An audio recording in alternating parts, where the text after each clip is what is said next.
The undefeated Darren Till, the Liverpoolian, the Scouser. Darren Till joins us right now via the magic of Skype. There he is. Darren, how are you? I think that's you. Hey, mate, I'm fine. How are you? I'm doing great. It's a little like blurry there, so I wasn't sure if you were like in a bunker or something, but we can hear you just fine, and that's most important to me. We appreciate the time very much. So, by the way, is it cold there? Are you wearing a winter coat? Yeah, it's the winter's coming now, mate. Yeah, it's getting cold. Oh, okay. Wow. That's a surprise. All right. Well, much to discuss with you, Darren. You got this opportunity just a couple of days after your last victory in Rotterdam. Were you surprised when you were offered Cowboy Cerrone in the main event of UFC Fight Night Dansk? Yeah, I was, yeah. I'll be honest, yeah, I was very surprised. Did you ask for it? Did they come to you? How did this come about?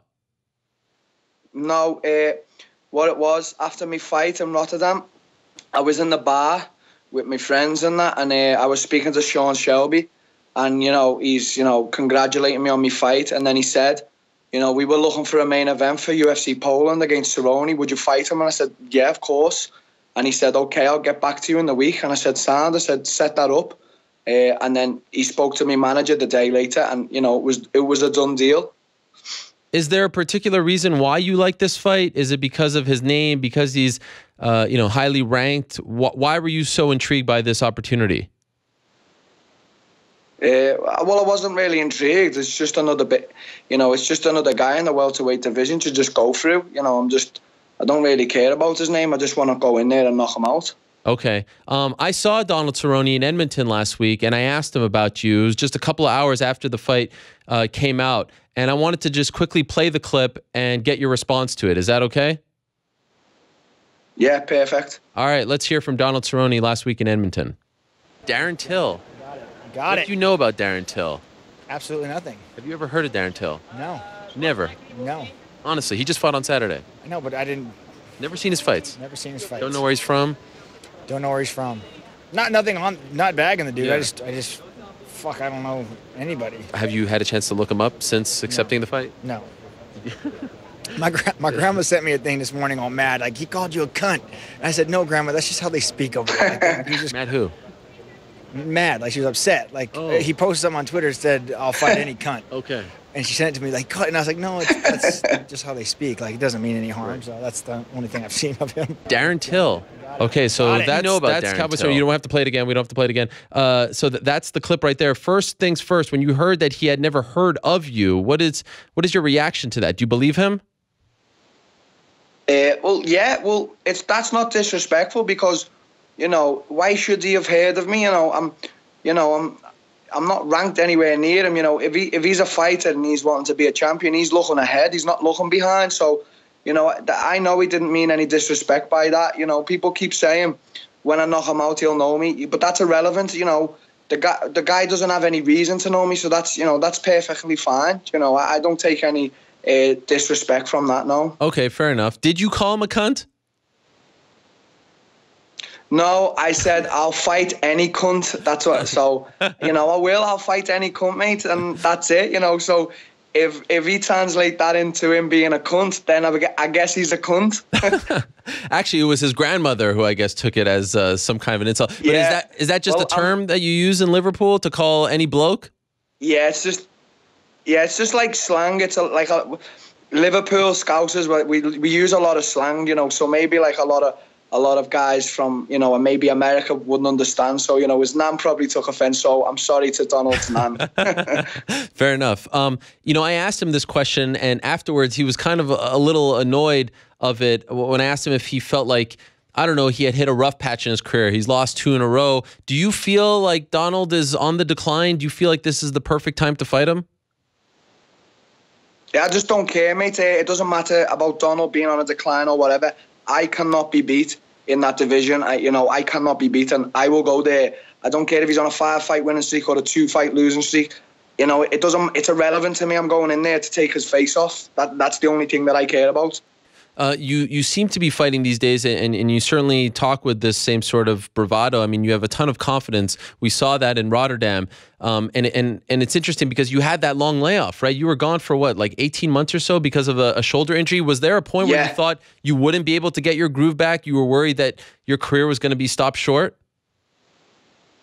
No, you know, that was the first obstacle in my life, my fighting career life, that, you know, I had to face. So, you know, it was hard, it was tough. I went through a split up with my girl in Brazil when it happened as well. So, you know, a lot of things happened, but I'm a very mentally strong person, and I know, you know, what I was put on this earth to do. And, you know, I make big statements and I say like I'm the greatest. So it doesn't matter the 2-year layoff or whatever. I came back, and I know now, you know, injury-free, that I'm going to start running through everyone in this welterweight division. I'm pretty confident of that.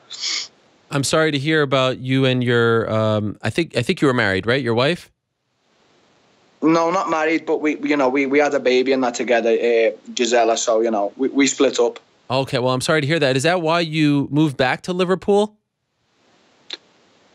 No, not really. Just because it was, you know, I went to Brazil, you know, to learn a lot about the ground and wrestling and grappling, and I felt like I saved my time there, you know, being 4 years, and like I felt like I needed to come back and, you know, evolve me stand up again, and, you know, certain areas more MMA based. So that was the decision. There was nothing based just on like splitting up from my girlfriend. That was you know, there was nothing to do with that. Okay. And I hope you don't mind me asking, what are you going to do about that tattoo on your arm? I'm going to keep it. It's like a little symbol now, innit, mate? So I'm not bothered. I'll just keep it in it. Okay, fair enough. Will you be able to see your daughter? Yeah, I'm actually booking. I'm sorting out a passport so she can have double passport, Brazilian and English, so she can come for Christmas and spend it with me here. And obviously my ex-girlfriend, you know, we're still on good terms, mate. So yeah, my daughter's going to be coming. But, you know, just for now, she had to stay there, mate, because I had to come back on my own. And, you know, I'm in the gym and just focus. You know, the goal's more important than my daughter right now, because everything I do right now is for me and for her. So she you know, she's second now on my list. You know, I love her a bit, but the main thing right now is train, fight, and be the best in the world. Fair enough. And so this was happening while you were dealing with the shoulder injury. How were you doing mentally? Did you feel, you said it was the biggest obstacle of your career. Did you handle it well? Was it a dark time for you? How were you dealing with it all? Well, yeah, you know, it wasn't roses. It wasn't all roses and that, but, you know, I get, as I said, mate, I'm mentally strong. So, you know, I was in a different country. I split up with her, you know. We had to go to court and that over, like, you know, certain things, custody, you know. Not in a bad way. We never had any arguments. We actually get on quite well. And, you know, I had trouble getting my surgery, you know, booked in. And so, yeah, it was hard. But, you know, that's life, mate. It's not all highs and it's not all lows. So, you know, you just got to take the good with the bad. Any ill effects from the surgery, or do you feel like you're 100%? I'm stronger now after the surgery. My shoulder is stronger. Wow. How'd that happen? Yeah. Just as soon as it was done, I focused all my attention on my upper part of my body, like me, you know, me chest and my shoulders, and I've built a lot of muscle around my shoulders. You know, as people already know, I'm a big welterweight, but, you know, like my arms and that at the moment are really big and well protected. So yeah, I feel stronger after the surgery. Prior to leaving Liverpool, you were stabbed, correct? Yeah. And it was life-threatening? Yeah. And you left, and I remember talking to you, and you said that, you know, you weren't going to go back home, and you're building a family and things like that. Now being back home and now being, you know, a star and fighting in the main event for a UFC event, do you feel like there's like a spotlight on you? Do you feel like, what is it like being back home as Darren Till, UFC undefeated fighter? It's good, mate, because I'm well known in the city. You know, loads of people like me and that. So, you know, I was on a night out on Saturday, you know, celebrating with my friends and that, and you know, just getting noticed, getting asked for photos, and, you know, people being very proud of me. You know, it's a nice thing, mate, and you know, I'm doing it for the city. You know, Scousers, we stick together. You know, I think I've got like 2,000 people going to Poland, so it's all Scousers in Poland, mate. That we're going to, you know, that's our city that night. That's my city. Wow. And I know that the MMA scene in Liverpool is thriving. We had Paddy Pimblett on the show last week, and he sold out the Echo Arena. Are you close with him? Yeah. Do you know Paddy? I'm sure you've run into him in Liverpool, right? Yeah, well, I'm not close, but I know him. He's a great kid. You know, he's doing good things for MMA in Liverpool. He's well known, so you know, he's sold out the Echo Arena on Cage Warriors. So you know, he's doing really good things, mate. Hats off to him. He's a good young kid. Imagine a card with you and him, and maybe a couple of the other English fighters. I feel like a UFC card there would do very well. Any talks of that after this fight? Well, yeah, there definitely should be, because it should have happened years ago when, you know, my old training partners like Terry Etam and Paul Sass were fighting, but it never ever happened. And now, like, you know, I feel like I'm one of the faces of English MMA. And, you know, when I knocked Donald out and I asked for that fight at the Echo, it'll be a sellout. And Scousers, you know, we travel in the armies, and that's going to be one of the, you know, I remember Dana White saying that there's not a place like Ireland. He hasn't been to Liverpool yet, mate. And, you know, if he ever does, he's going to know that us Scousers, we take it to another level, mate. Yeah, I think that would be an incredible scene. By the way, you mentioned Terry Etam. How is he doing? Do you keep in touch with him at all? Yeah, he's actually, I'm in the gym right now, and he's in the kids class watching his kid train. He's been training with me every morning again. Wow. So he's back on his feet. He's healthy again? Yeah, he's healthy. Yeah, of course. He's beating me up every morning, mate. He's an animal again. Wow, that's tremendous news, because I think some people thought that you know, he was in, you know, a serious condition after, I think he was hit by a bus, correct? Well, yeah, he was hit by a few buses, yeah. Oh my gosh. And so he's fine now, training again? Is he trying to make a comeback, a fighting comeback? Well, I don't know, you know, if the words actually haven't come out of his mouth, but, you know, the way he's training, he could probably fight next week. So we'd have to see, mate. Teddy is actually one of my inspirations. I don't have many, but Teddy is one of them. And, you know, I'd love to see him come back. I really feel like if he came back, he could still be the champion. So we'd have to see how that goes, mate. Wow, what a great! I'm so happy to hear that. Please send him our best. Yeah. By the way, before I let you go, what's the gorilla? You tweet the gorilla. You tweeted that at the video and things like that. What does that represent, the gorilla?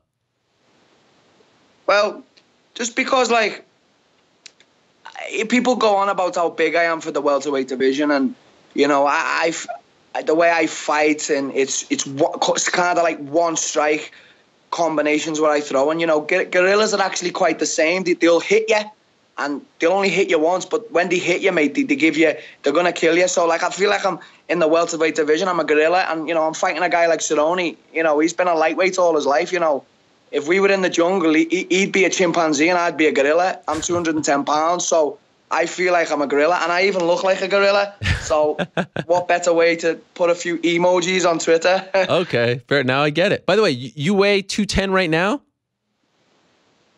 Probably about 205, something like that. Wow. I haven't checked my weight, but I know I'm heavy. Wow. Have you ever thought about, like, how tough is that cut to 170? Have you ever thought about fighting at 185? No, it's not tough. Like, I mean, I say I'm 205. I haven't checked my weight, but I've trained this morning. I'm probably around 200 pounds or something. But no, the cut, I get on well with the cut. I've got 5 weeks for the fight. You know, my last fight, I've just made championship weight. You know, it was an easy cut. You know, I'm not going to say it was an easy cut, because you get all fighters and they always say, oh, yeah, my weight's the best it's ever been. It's an easy cut. Listen, that's the biggest lie in MMA.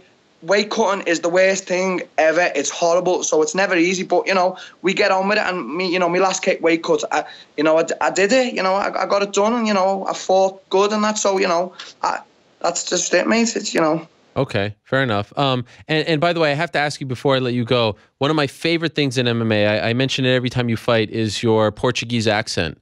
And I was just wondering, maybe a message to your fans in Brazil, or maybe even a message to Donald Cerrone, and you'd have to check it out. Could I hear a little a Scouser? I like to call it Scouser Geese. I think that's, yeah, Scouser Geese. It's one of a kind. Can we get something from you? Let me think. Cerrone, vem preparado dia 21, porque sua cabeça eu vou tirar de você. Oh, yes, I love it. I could listen to that all day. What did you say in English for those of us that don't speak Portuguese?